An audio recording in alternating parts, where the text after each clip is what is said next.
this is what we call official drop back 10 yards in punt mode, because we had 2 people scheduled to come speak today, both of them canceled, so I have absolutely nothing to talk about. That's not true. So we did though. We had 2 other people come in, they canceled at the last minute, and we had them for a little while. So I figured we would just talk a little bit about something we hope to do either before the summer or just after the summer. And then we can, I actually was hoping that Griff was going to be here, and the school people, to talk a little bit about the ALIS stuff that's changing a little bit, if that's okay. I hate to just kind of throw you to that, but I was glad to see you guys here. You know, Steamship's looking for a port captain. Really? Yeah. That worked. Oh, who we I got? retired in June. Yeah, I know. that's why they're looking for a port You captain. know, why they haven't bumped the assistant port captain up, I don't know. Yeah. That's very troubling. Yeah. Well, what I have up on the screen here is, Boyd DeMello a couple months ago found like a legit, like an old printed document. I think it was at his mother's house or something. It's like a news story of 1938. And I don't know, we're not really in hurricane mode, but it's hurricane weather out there today. So we've got some kids from the Maritime Academy that are putting together a, we had a kid that did one a couple of years ago. It was Falmouth Road Race. It's kids from the master's degree, the emergency management degree program there. And they've put together for us, they came to me and said, what can we do for you? And the first thing that I thought of was that, I made that little research talking to Frank O'Walt, and we hope to have Frank here too to talk about the extreme winter that we're hopefully not going to have. But I asked him, I said, you know, the 1938 hurricane was, the last time Frank was here, I asked him what in his opinion is sort of what's the biggest risk of a hurricane category impacting Cape Cod. He said category 3. The chances of getting a category 5 or a category 4 storm are pretty slim. Like the chances of a category 3 hurricane. And in fact, this 1938 hurricane was in fact a category 3 hurricane, although at the time they didn't have that safer scale. What do they say? What do they call it? What's the scale for captains? Safer SAFR, right? SAFR scale. But the 1930 hurricane was a category 3 hurricane. So I said to these Maritime Academy kids, let's do a scenario where if this 1938 hurricane would have happened today, category 3 storm would have happened today, and they put together a pretty good presentation on that. That we hope they only will be able to come do that as like a tabletop if it gets chosen. It's going to be kind of the winning. So we hope. I looked at it briefly, and it's pretty good. It took the 1938 hurricane and superimposed it now to 2019, and they did a pretty good job. It's kind of some eye-opening stuff. But some of the stuff in this that Boydo kind of found was really kind of cool, and it's got excerpts from the 5. I can email this to you too if you guys. Boyd scanned it in. The document is really kind of flimsy. Actually, this is kind of what Falmouth Heights looks like right now.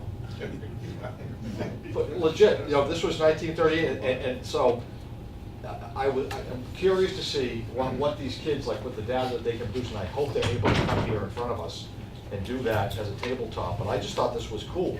It's the fire log. I mean, Falmouth, you know, that building on the left, that's the BBC. You know, the upper left-hand side of the upper left-hand corner, and this is kind of what the ninth is. That's the BBC. Like that's the Heights Road. It kind of looks like that right now. That's the Heights ball field. You know, and think about, you know, we think about now how much more built up Falmouth Heights is than even it was in 1938. But the cool part, I mean, man. Yeah, the fisheries building down in Woods Hole. Where would that? Is that out where the NOAA building is right now? That building? Pretty much where the NOAA building is? Seals were. Yeah. Yeah. Okay. Yeah.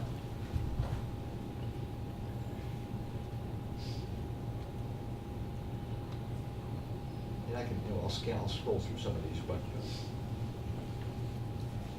you know, that's New Silver Beach, I believe, right? The tea room, Florence Tea Room. Yeah. New Silver Beach. During Hurricane Bob, 1991, which was a Category 1 storm, we had storm surge come blow through the tea room. There were people trapped in the second floor of the house up there that refused to leave. We had to go get them.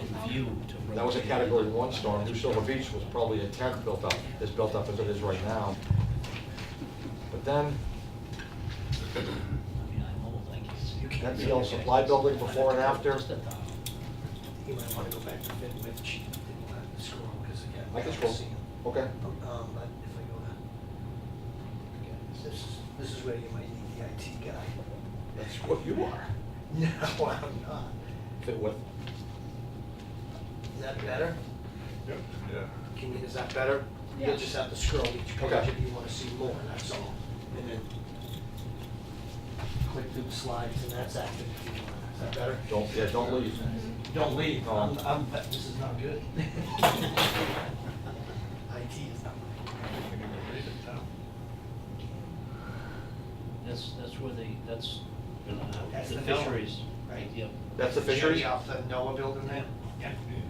Can you scroll back up real quick, Chief? I just want to see on the right-hand side. It says thousands of summer visitors and watch the seals play. Look. Below the bridge. You get seals in the tank, below the bridge?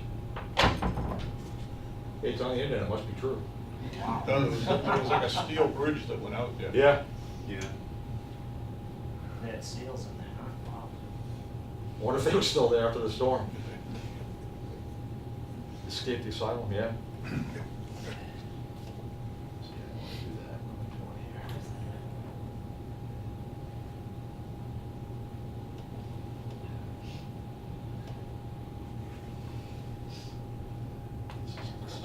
This is tough, but.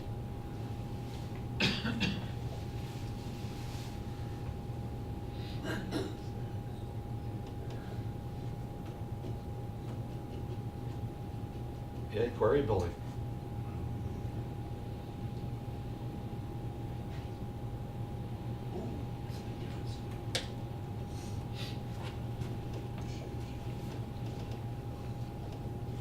Gotta be Knobsco Road, yeah, that's. There's Knobsco Light in the Knobsco Light in the background. background, yeah. Wow. They were to the pond. And keep in mind, there was probably more beach back then Yeah, and lower water. yeah, and when, you know, when I looked through this, when Bordeaux found it, it was, so this is probably what we call Surf Drive now, right? Surf Drive looking down toward Woods Hole, is that that's the lighthouse on the far left, you think? I think. Can you just scroll down real quick? You talk about political correctness, you gotta see what the road. Picture to the left. Oh. The locality pictured here is in Falmouth, not Spain or China. Okay, not good. Yeah, I didn't know that the casino back in the day stuck out in the water like that. Maybe locked too long. Well, I don't think it did. It didn't. I think it did that. It didn't after this day. Yeah, Captain McKinnis of Ladder 2 reports he's been in every house. Yeah.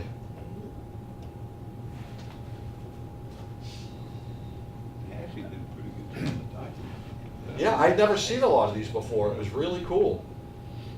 And they didn't have any warning. Yeah, exactly right. My mother said, when she came from school, took the bus to Woods Hole, she walked after school through the shortcut behind the NBL, Yeah, and she said it was unusual because the tide was so high. And she's living on the old pond, she knew. yeah, And she got home and she said, her father said, we're going to the second floor. And he said the pressure's dropping and there's a storm coming. And she said they had no warning at all. yeah. And school was in session. Yeah. And then they went home. What So- day is it? I don't know what the day was. It was a school day. School so- day, yeah. I just, you know, for entertainment, before I got into this gig, I read a book called Isaac Storm, which anybody that's like a weather person, it's about a hurricane at the turn of the century that took Galveston, Texas right off the map. It killed like something like 13 or 14,000 people, and this guy was the meteorologist. He was the you know, the National Weather Service meteorologist in the area. And it chronicles how he had to go up and hold up an anemometer and barometers and just no warning from ships, no warning that it was coming. And it's a really, really good book, but it's really eye-opening. And but I think his whole family got killed. Like, it was just awful.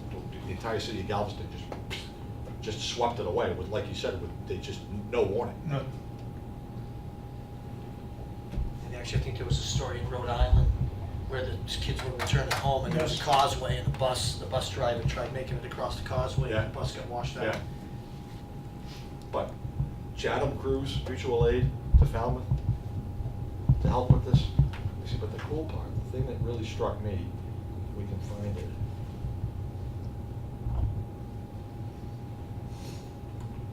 This is after the storm, I'm not really sure, this has gotta be somewhere in the, is this on Minot Road? Well, I think that's at the end of Mara Vista. End of Mara Vista? It Okay. was destroyed in the next hurricane. Yeah, Oh. is the footprint of that place still there, you think, Henry? There's probably a few pilings left. Yeah. Yeah, that's a launching ramp at the end of Mara Vista. Yeah, see if you can get air, make it to the vineyard without getting your feet wet, yeah, Apparently you can. yeah. 21st of 1938 was a Wednesday. Wednesday? You do it on the top of your head as you Google it. Googled it. Oh, all right. You know, there are on, in front of the surf side there, on the beach, you'll see some pilings in the sand. Mr. Brown was talking about, and my grandfather, those were the backs of the houses that were there. Those pilings, Really? there's a Yeah. few still left, Yeah. and those were the backs. This might not have been grandfather went through the hurricane. Chief returns from patrol. Fire alarm circuits are useless. Hey, the fire alarm superintendent's out fixing useless fire alarm circuits right now, part of the same wire. But that's interesting, that's the hill, the Heights wall by Grand Ave. Someone's body was recovered. What's that? So Jack Jones' body was recovered. A lot of people died in that storm. Well, that's what, when we get back down to Woods Hole, it shows, you know, it shows digging through rubble for family that got trapped in their house down at Woods Hole and got killed.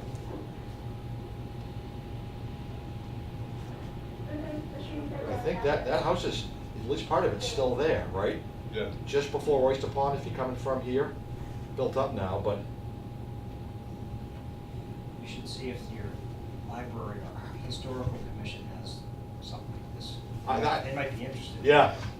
Well, the Woods Hole Historical Society, actually, there's a guy sitting over here whose sister has something to do with it. They have a lot, I have the 54 Hurricane Yeah. Barrel and this book as well, and it's very, very interesting. You know, The path- like The path of this hurricane was right over Rhode Island, so the most dangerous side is the north and the east side, the Yeah. upper quadrant. So it was the wind and the rain is why it got Right. whacked so bad over Right, here. right. And the storm surge. I scanned in that stuff that the cadets put together that's probably gonna be in a PowerPoint, and it shows, it shows the path, and it was ideal to have that, to Falmouth take the brunt of that wind. But, There it is. These are great, before and after shots. yeah, it's crazy, yeah.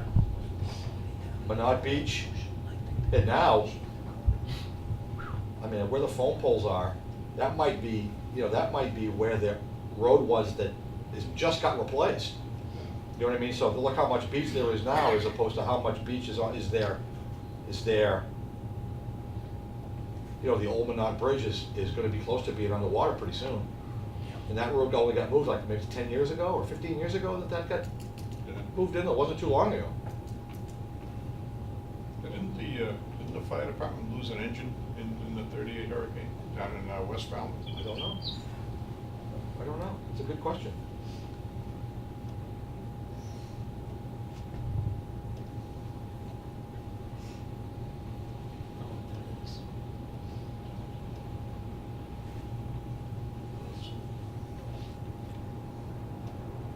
That's what I'm Green Pond Bridge. The other one was Robert's Woods Hole.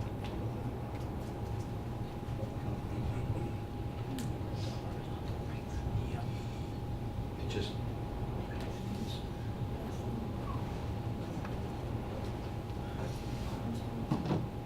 yeah, that's gotta be going up the island, right out to Associates Road, Chappaquiddick.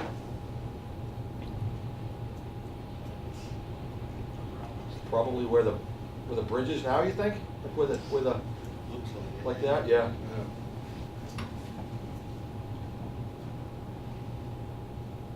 Wow, surf drive, right, cutting to. A woman was drowned near this spot, and she left her stalled car. You can scroll. Yeah, so this is, 4 people were drowned on this guard pitted road to Penzance Point. 2 Coast Guardsmen lost their lives attempting to rescue people trapped in the house on the right. That- On that- Penzance that- Point. That house, the the longhouse there, that's, was William Murray Crane. Yeah, that's the Crane, is that the, what we call the Crane estate? Yeah. Yeah, Yeah. They had the contract to manufacture currency paper for what, hundreds of years, Bob, or Yeah. something. You Yeah. know, and they Yeah. lost out to an Asian group. yeah, But there was that house, and then next to it was Bruce Crane, who was a son of W.M. Crane. yeah. Who drowned, do you know who the people were that got drowned, was it family members or? Bobby's closer to that vintage than I am. Yeah. Well, yeah, I think they were Don't like it, caretakers, a family or Yeah. mother and. yeah. I'm trying to remember. But just reading about, the Coast Guard's been drowning, this is the first time I'd ever heard that, Yeah, reading no, it here. Yeah, The Enterprise has some very good articles Yeah. on this too. Hurricane Bob, there were probably 4 or 5 sailboats up in their front yard. really, And With a Category the 1 old- storm. The old engine, the green engine, yeah, which was here and then went to Woods Hole. yeah, yeah. What was it called, and then we Yep. got stuck. That old Max, really? Yeah. And Murphy had to come down with the brush breaker. Yeah. And then we had to get another truck, so I think there was like a caravan to get us out. It does. But I never knew about the Coast Guard drowning. Sightseeing motorists, no. That never happened. Wow, that makes me feel better. Happened all the way back in 1938, become part of the problem. Trapped along the shore, huh?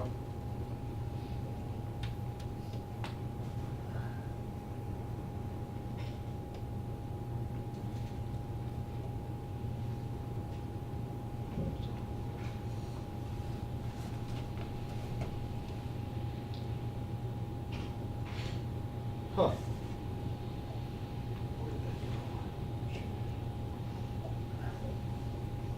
That's Dyer's Dock. Dyer's Dock, yeah, yeah.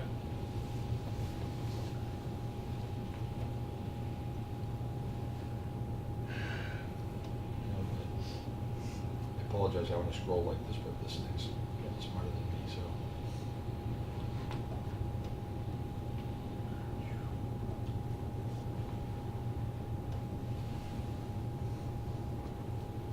Wow.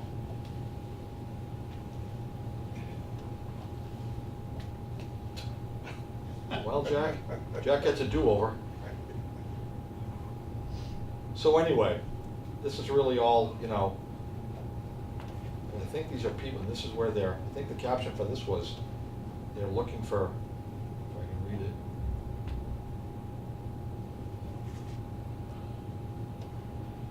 I guess a lot of this is from the Enterprise Griff anyway, so. Join the search for the bodies of Mr. and Mrs. Jones. Hard to know where Mr. and Mrs. Jones, wow.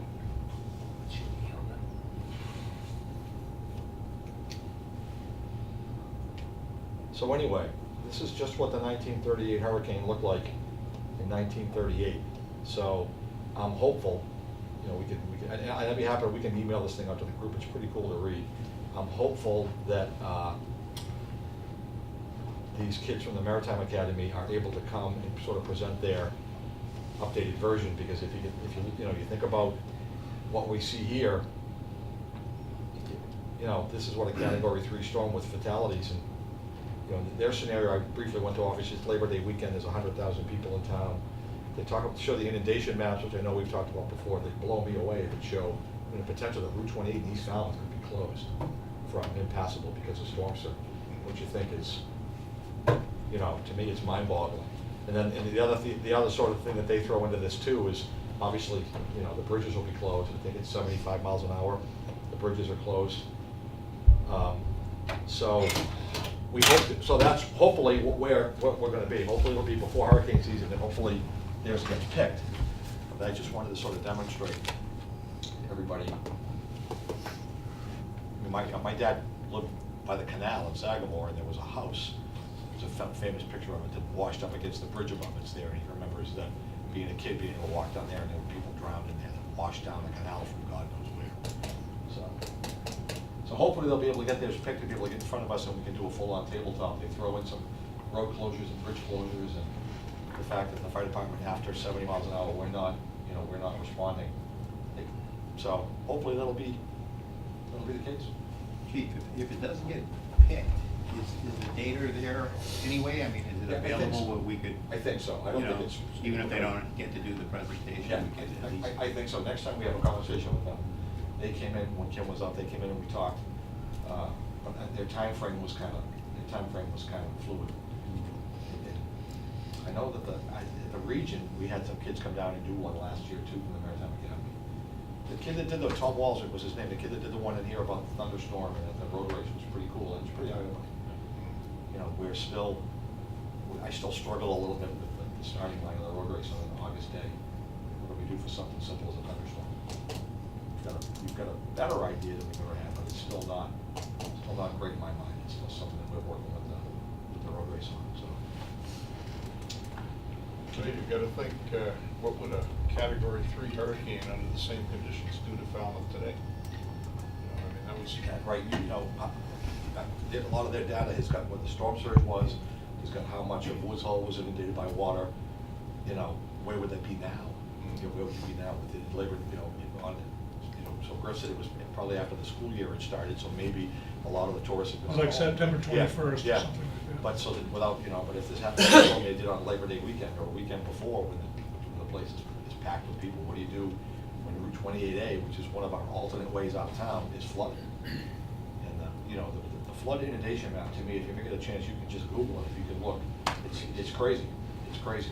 Like, Yeah, the high tide would be devastating. yeah, it was very, very eye-opening for me to see how far that's potential, that sort of that 100-year, like Frank often says, 100-year storm.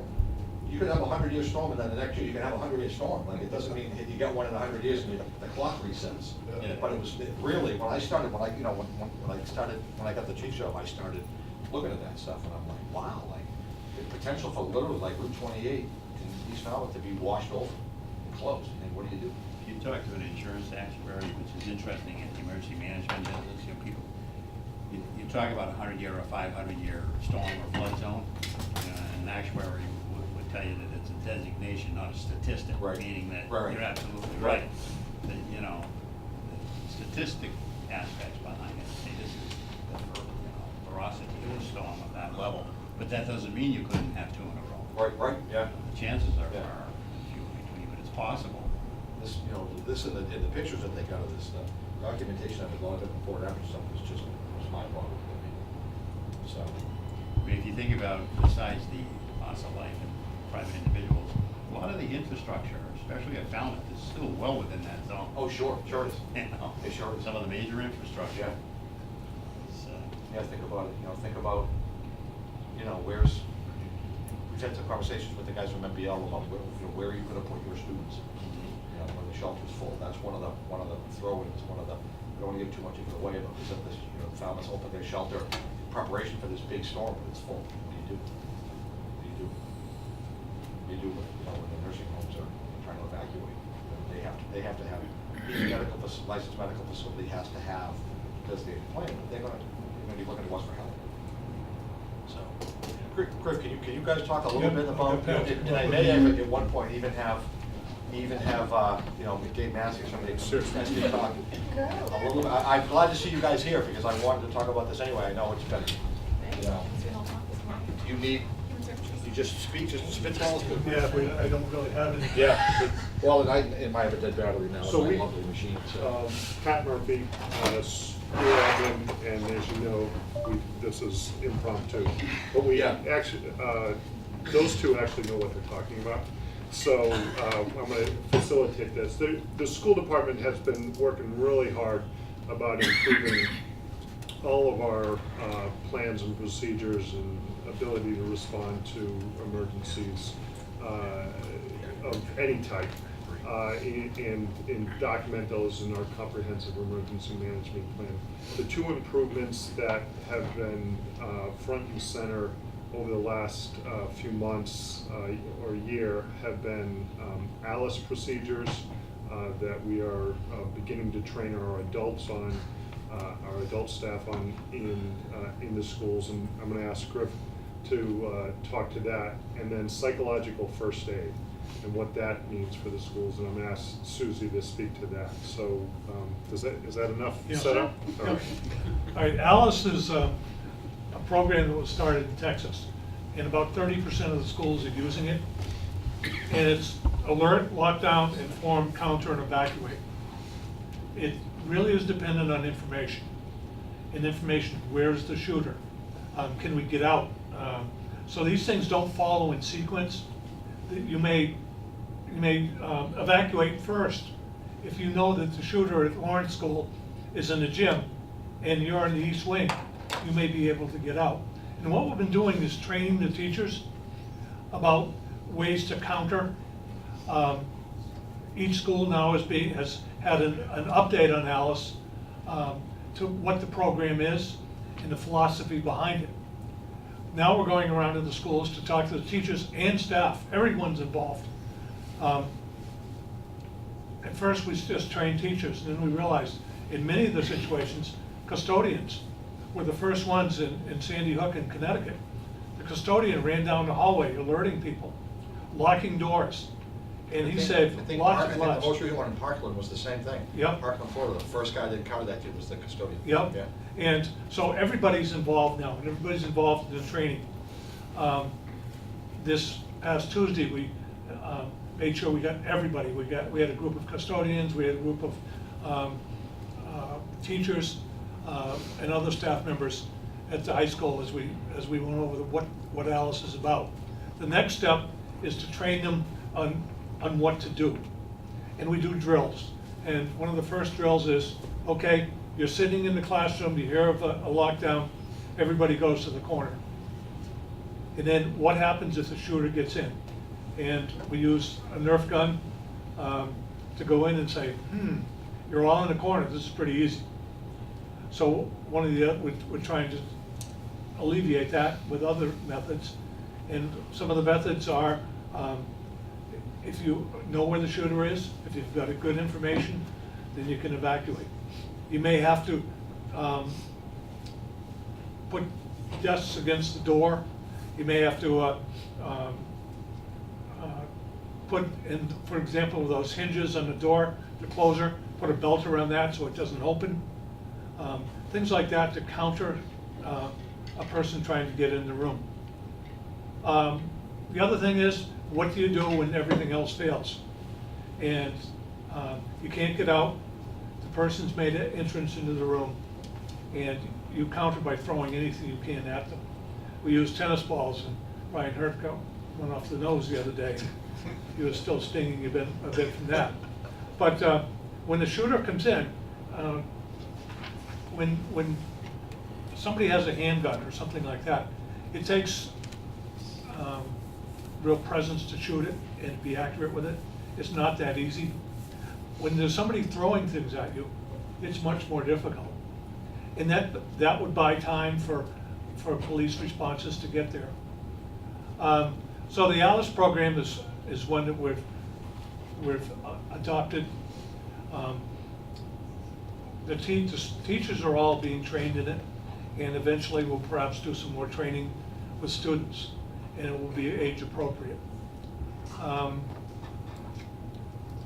I think the reason I wanted you to mention it here, though, Griff, too, and maybe you know that, and I think that we may actually dedicate a whole section to this. I talked to Kim about that a while ago. Do you remember off the top of your head, though, I know I read it in a media report, that the schools get all the attention, but what's the actual percentage that's gonna happen? Is it more workplace violence? And More than likely it could happen in any other public place in a and school, is that correct? The lessons of Right. Alice Right, can be used for anything. right. They can be used at the post office. Right. They can be used, Yeah, they had a shooting yesterday, I think, at a bank in Florida, with Yep. 5 fatalities in a bank. Yep. So so it's, being aware of your surroundings, look for exits, try and get, if you're in a room, can you get out the window? Can you go to another door? That's very important. If teachers teach in different rooms, look around and see where you are. We will put together a whole program on ALICE. We'll do a PowerPoint and talk about it as well. The other thing I want to talk about is the active shooter hostile event program, which is a statewide program now. where firemen are gonna be trained, or EMTs, paramedics, to go in as soon as possible. The chief and I were meeting with Chief Dunn and Nancy Taylor last year, and we talked about hot zones, warm zones, and cold zones.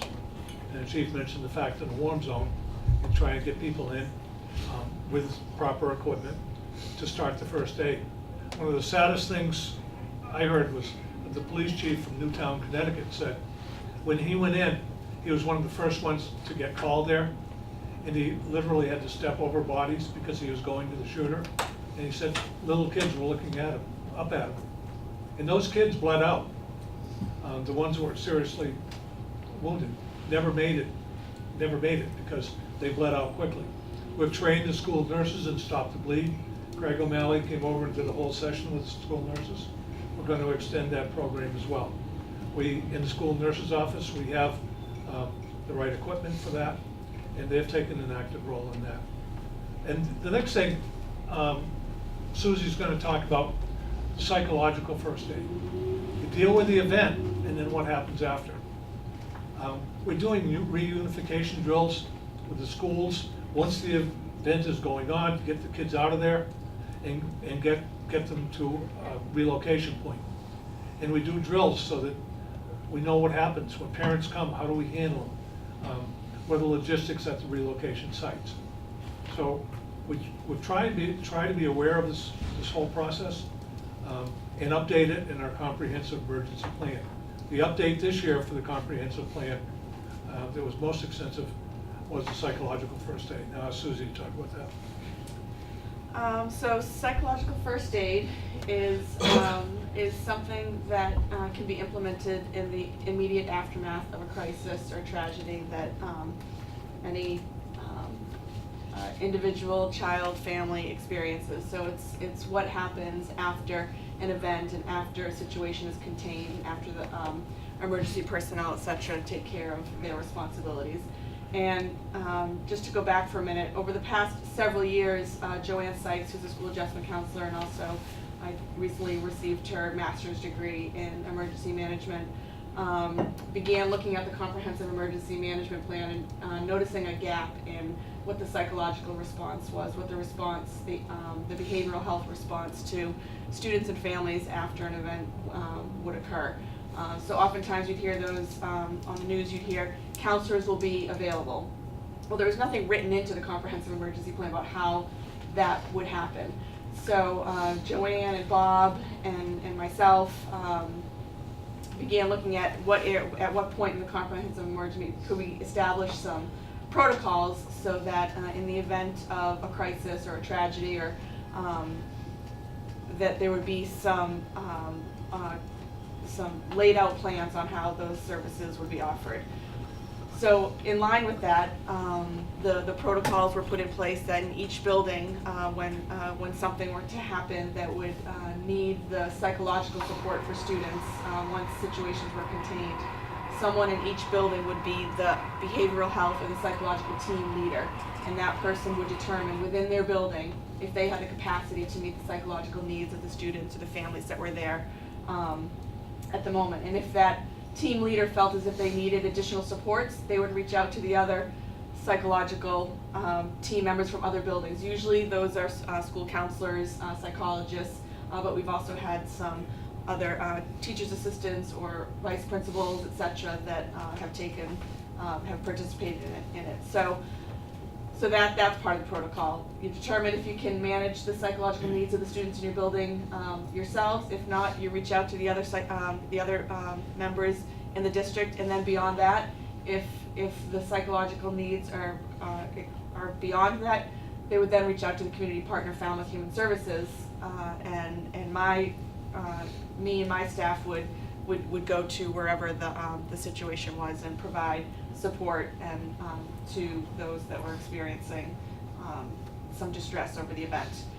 If it went beyond that, we've now invited community partners who have joined us, who are trained mental health professionals and have been trained in the delivery of psychological first aid, and then it would be my department's role to reach out to them to increase that capacity. So we know that if counselors are on site, that we know who they are, that they've been vetted and they've been trained in the same practice. To that end, this past summer, we hosted a 2-day training on psychological first aid, which is a research-informed, evidence-based or evidence-informed practice. If you think of what CPR is, you give immediate relief to someone that is in distress. Psychological first aid is taking into account that minimizing the impact of the psychological impact of a trauma or a loss or a significant event. There are core functions to psychological first aid. It's about stabilization, it's about care and comfort, it's about resources, and so there is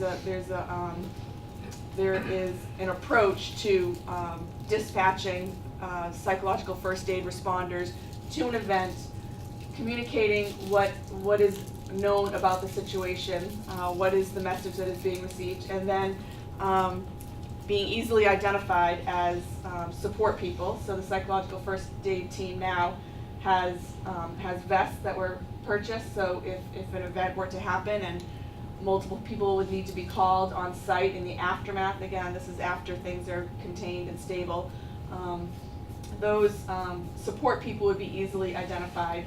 So you come to a situation, whether it's at a library or a school gym or a field where people are gathering, and those that have been trained in psychological first aid will be easily identifiable.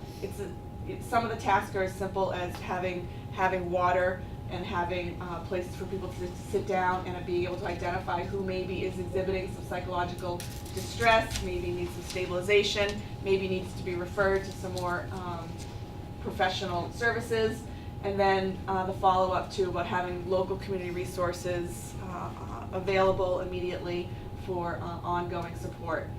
The next step then is post-traumatic stress management, and we've received, as part of the psychological first aid training, there was a component of it that is about providing stabilization groups and coping groups. Stabilization groups are those first, like in the 0 to 8 hour period of an event. The stabilization group is where you, with central command, you get what the information is. You might meet with a community group to let them know what the facts are, what the situations are, where your resources are, and that is done in a very coordinated fashion ahead of time. The coping groups happens days to weeks after, and folks, the psychological team members who are in each building are the point people and are trained to know, or are informed enough to know that if they can identify groups of students or teachers or residents that are in need of some coping support, there is a format of a coping group that people have been trained in, where it's really just about, if there's some psychoeducation around what people are experiencing in their distress, how they were informed of it, where they were, what they're doing, what they need, what their needs are, how they can take care of themselves. And it's just an opportunity for people to come together, because it's been proven that if people can receive the support early on, then they're far likely to experience longer term traumatic psychological effects. I think that's it. You guys are great. You guys are great. And this is all a slow kind of rollout. Like we're working on someone in each building being the point person and being trained in it, and so this is not something that is complete yet, but very much in everyone's minds to be a part of the. It's a joint effort with different town departments, much as the active shooter hostile event is a joint effort among public safety, mental health professionals, medical professionals. We're all working together, and I think that's one of the really positive things. The whole school staff is, and it's not just, as you mentioned, and the chief mentioned, it's not just an event that could happen at school. It could happen anywhere. I think that the biggest thing that has been a remarkable change in addition to these procedures is just the buy-in that we've received from the staff across the school districts. Obviously, everybody's been receiving the training on ALICE, the psychological first aid. There's been a huge group of folks who have those skill sets have been involved. But then at the schools on a regular basis, above and beyond this work, we have safety committees, that there's healthy groups of staff who volunteer to meet on a regular basis to talk through it could be mundane issues. I'm not sure, please check that lock. Versus, or when are we going to be holding our, sort of, our exercise on a medical response team at the, that would be stationed at the school. So, and then we have district teams, so that the communication happens at a district-wide level also. So I kind of roughly counted up all the people who are involved at that level across our schools, and it's probably approaching 100 people across the school district who have some sort of extra involvement in addition to the training that we've been pushing into the schools. So that's a big difference. These are the folks in this room are the folks who understand that emergency response is part of their purview. Not everybody else believes that, right? And so we've gotten a huge uptick in the number of people in our community, our school communities, who actually have sort of stood up and said, I understand that I'm part of the response. So that's a huge change, and it's not just Griff and Susie who are doing this work, or the superintendent who's doing this work. We have a lot of folks involved in doing this.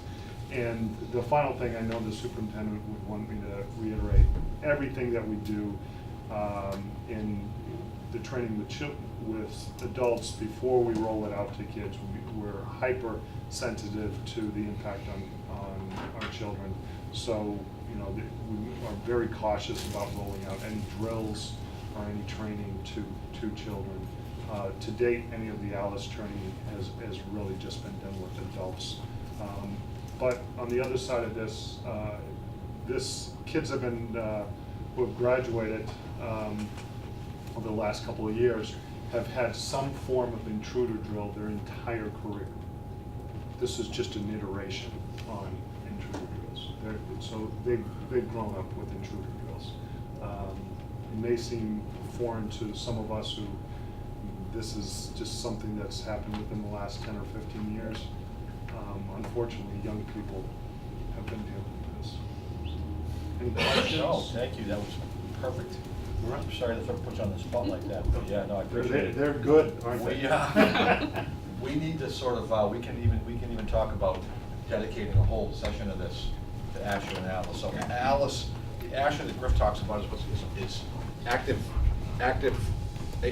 shooter hostile event response, and it's like now talk about the buy-in and the paradigm shift that's been taking place over the last maybe 18 months, or not really that long, in response to some of the mass incidents that have happened. My biggest takeaway I wanted from you guys, which we've got out there, is that statistically, I think this is more likely to happen not in a school. Yep. So school shootings get a ton of media, rightfully so, but you're at the mall, you're at the bank, you're at the theater, it's more likely to happen there. So it's something that we This can. training goes with you, though. Yeah, absolutely right, yeah, School. absolutely right, yeah. So what we've got currently, the fire department currently, we've got 25 sets of Kevlar, bulletproof vests and body armor in the mail, which blows my mind that I ever would say that as a firefighter. They should be here shortly. We're gonna have 2 sets on every vehicle in the place and the command staff. And we're gonna start, we've had some members take some sort of train the trainer for the active shooter hostile event response with the rescue task force, where, like Griff talked about, an algebra we used to look was hot zone, cold zone, warm zone, hot zone, warm zone, cold zone, which was a hazardous materials thing, where if you had a chemical leak, in the hot zone, the lab that's completely contaminated with whatever the bad stuff is, that's the hot zone. The only people that really can go in there are people that are specially trained, specifically equipped for that type of environment, like a trained professional hazmat technician. The warm zone is the area sort of surrounding that, where where there may be some contamination, there may be some threat, but it's monitored and considerably less dangerous than the actual hot zone, and the cold zone is the safe zone. So with the Asher stuff, with the active shooter and the rescue task force, we had always been trained that the police were going to go in and fetch people that were hurt, and the fire and EMS operate in the cold zone only. That's you don't want to go in and become part of the problem. You don't want to go in and get shot or get injured. Same thing with hazmat. But the thinking now is completely shifted away, where in the event of an event like this, firefighters and paramedics are going to be trained and equipped with body armor, to be able to enter the warm zone in the, accompanied by law enforcement, to be able to do immediate life-saving work and get people out of where they are, because it's like Griff talked about, you know, there was a teacher at Columbine that bled to death in a closet for 3.5 hours, or for a very long time was in there. People, you can get tourniquets and quick clot, do bleeding control, stop the bleed, and save people's lives very, very quickly. So so other places are, some other fire departments are a little ahead of that of where we are, but we've got great buy-in with the police. Once that equipment's here, like I said, we've had some guys that have been out to train the trainerish, and we're gonna start doing that sooner than later. We're gonna start, once the equipment gets here, we're gonna train up on it. You know, we've got tourniquets and quick clot and active shooter, bleeding control kits and small bags that Lieutenant O'Malley put together in almost every vehicle in the place.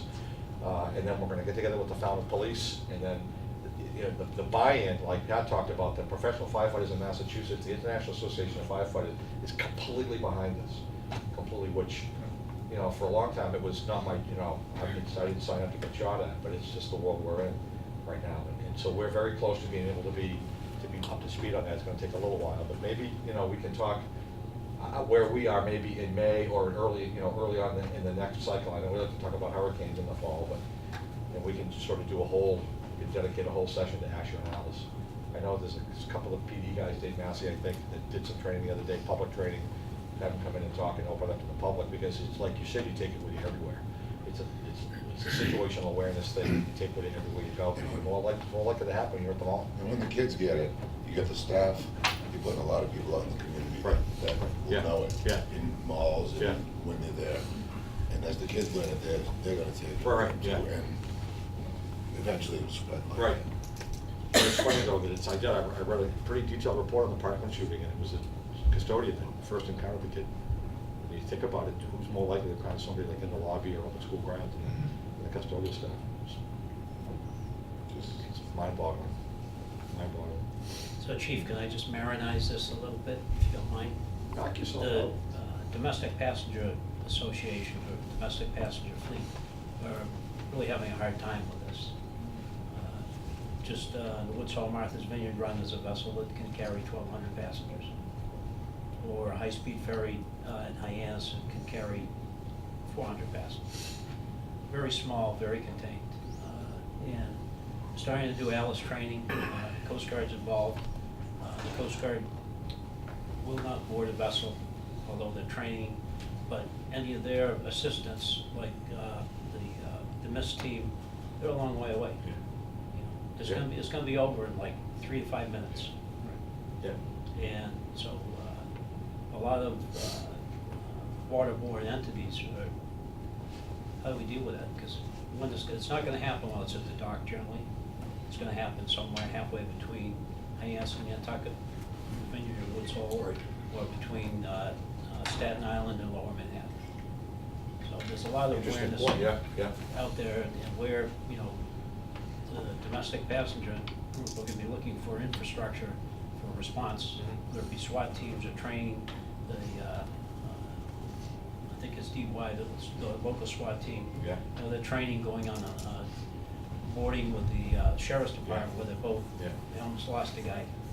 But anyway, they've Yeah. cleared it up, and they're finding out that they're not gonna be able to grab a boat at 32 knots.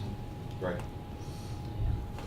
Everybody talks about, you know, it's just not gonna happen at high school, Right. but it can happen anywhere. Yeah. So there's a lot of awareness around, a lot of training going on on the maritime side as well. Interesting point, thank you, that's fair enough. I've been overly concerned about the thing banging and hitting the dock. That too. You know, just think about it, it's a brave new world, it's a strange world out there. Go ahead, Joe. Coast Guard is planning an area maritime exercise in May, and I'm on the planning team. Unfortunately, we had to cancel last week's second meeting because of this government shutdown. But all the entities that are on the water, including Falmouth, is involved, and it's a big exercise that's going to take place. And I know Highline's involved, and folks are involved at steamship and everything like that. So, and it's based on that criteria. And one of the things here in the Alice discussion was that they didn't have a psychological aspect for post-traumatic, for the after event. And there's Cape and Islands Critical Incident Stress Team is the big one on the Cape that deals with the public safety agencies. They've been involved in all of the recent law enforcement shootings on the Cape, whether it was Sergeant Gannon or Jared McDonald and Bourne. So with the Coast Guard, they didn't realize that entity was there. So for you folks to reach out and talk about networking, that's amazing what the presentation that you folks just put on was really top notch, because that's the way it has Right? to be. No, Told you, wing it. It's really an important aspect, because a lot of people don't think of that, and, you know, people just wanna get the event over, and, well, the event doesn't end at that point. The event, for some people, is never over. So that's good that you have that. The mental health component of it too is become leaps and bounds in the fire, just speaking to the fire service in the past several years. You know, it was, you know, hard job, you gotta be hard, like you just, and now people are realizing that, you know, there's ways to get ahead of that and prevent long-term damage from happening, so. I've got a couple of guys very active, I don't know if Brian Guthrie reached out to you, other guy that's very active now, Brian's actually, he's going down to Texas for a conference, and they're very, very people involved, and you can take, it's, you know, career-saving and life-saving type stuff, so. I just wanted to add that the group that did the psychological first aid training, 2-day training here in Falmouth was Riverside Trauma Center in Needham, and they are contracted through the State Department of Public Health to be the contract agency to be deployed to major disasters to attend to the psychological first aid or psychological needs of communities. And the idea of this was, and they actually came to Falmouth in response to a car accident. So a lot of what we're trying to build the capacity of our local folks to be able to be in line with what the best practices are. Riverside Trauma is still available to the state and to the community, and will continue to consult with us and mentor us. But the more that we can build the awareness of psychological first aid and build the capacity for us to deliver it to some extent ourselves when we can, that's the aim. And the post-traumatic stress management, the after, the coping and the resource development for the needs of people, you know, weeks out, a lot of that is based on the debriefing model and the critical incident where Stress team. Stress team. It's very much, you know, that's kind of like the law enforcement military side of it, and then a lot of the research behind psychological first aid and post-traumatic stress management is based on that model. Doesn't the Red Cross have an approach and a contingent for that as well? First aid? I don't know if that's part of the is it the CIT or the M, I don't know. or something, I'm not I don't know. familiar, I'm not but familiar with it. I believe There that. is training. Yeah, right, You can get certified. yeah, there's an acronym for it too, that they Yeah. get deployed to certain, you know, critical, Just large-scale another events. potential Yep. resource pool. Yeah, you know, yeah. There was a man who came here, a pastor. Yeah, Fred. Yeah. He actually, Brian Guthrie, the guy that works with us, works with me here, Fred Mead was our chaplain. Right. They're actually very heavily involved, they're going to Texas together, actually, at the end of this week. Yeah. Yeah, Fred And Mead. there were faith-based Yeah. clergy people in the August training as well. There was, I think, 3. So there are now 3 members of the faith community that the school department, and then as this grows, the community in general can call upon, who are familiar and trained in psychological first aid and in the after groups. So that's the idea too, is to utilize because they're always called in the aftermath as well. You know, and for everyone to be operating from the same playbook and understand is kind of where we're headed. Excellent. Shelter. See how the lines converge? Yeah, yeah. We got school people here, now we're gonna talk about sheltering, what do you think? We good to go? Yeah, actually, we've done a number of things, obviously, in preparation for the winter season. They included, obviously, inventory and hands-on up at the high school itself. Did a great job to help Kim and the rest of the team. Pretty well put our hands on everything in there. Cleaned the whole place up, did everything that we needed to be well prepared. Helen's been doing a great job. In fact, this last potential call, you know, with the 8-degree weather and the storming, we actually had one of our highest call-out ready lists, 13 people. Yeah. It was- Good, yeah. Right. Yeah. It was kind of tough. So, yeah, we feel pretty good about it at this point. You feel good, I feel good. And feel very hopeful that we don't actually need to do it. You and me But, both, brother. Just for, you know, Prepare, public safety prepare. standpoint, not Yeah. from a personal.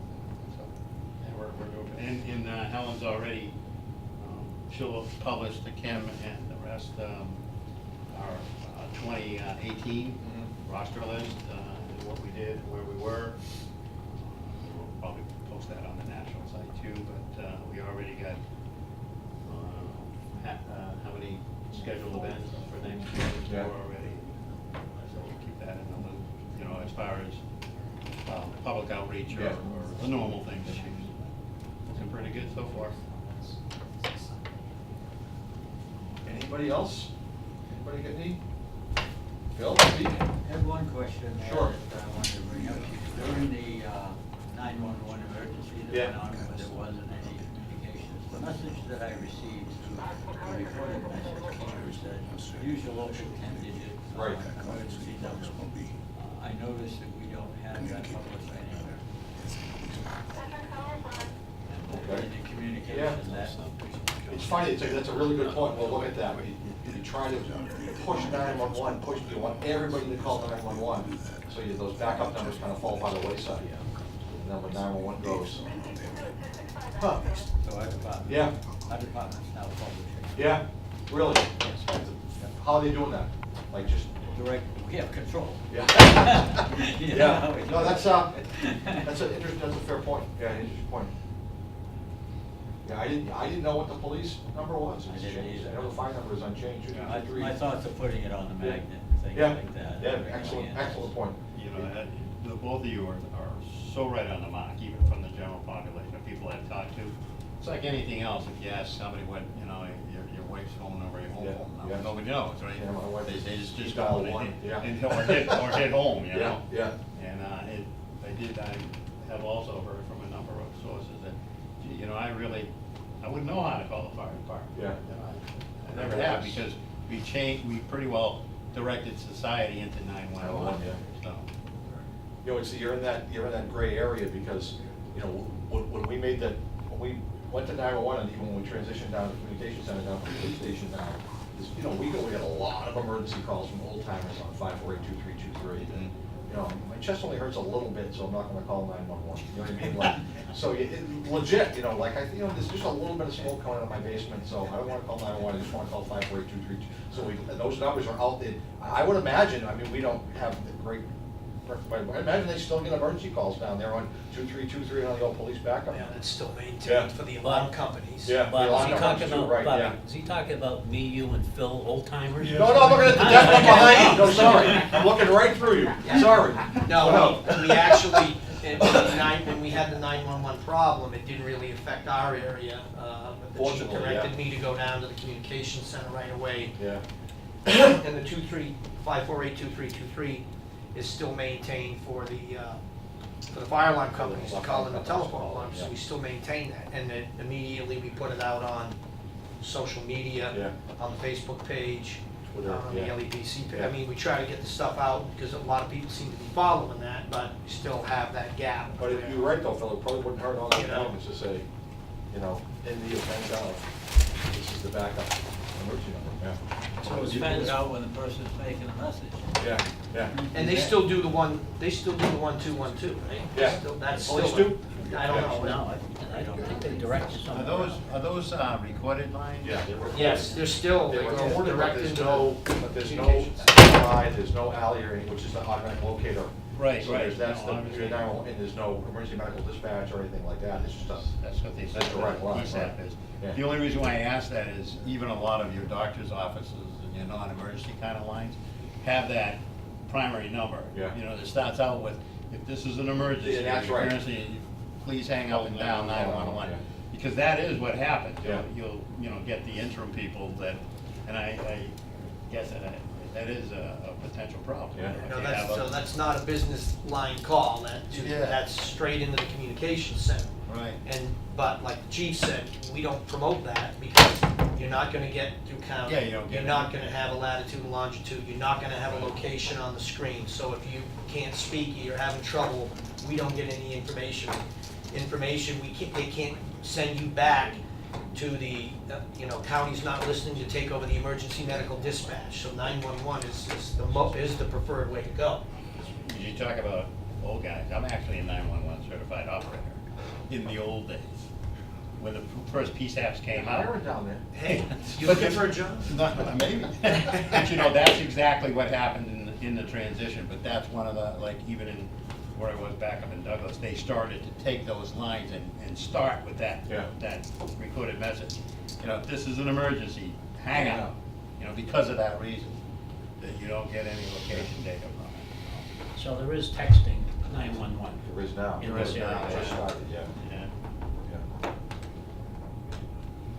Anybody else? Questions, comments, suggestions? We may be able to reschedule the initial person that was gonna come speak today was from the age support group. Was gonna talk about narcotic training and stuff that we've been actually been doing here for a while. They reached out to me a couple months ago and asked for a facility and asked for some help, which we're happy to do. Canceled it altogether. Just as a editorial note, I mean, we took that training, besides the training, it's just at a level, you're actually gonna end up with the training and the Narcan, Yeah. so that, as one of the fellows said in the community, you're just expanding that response time, or not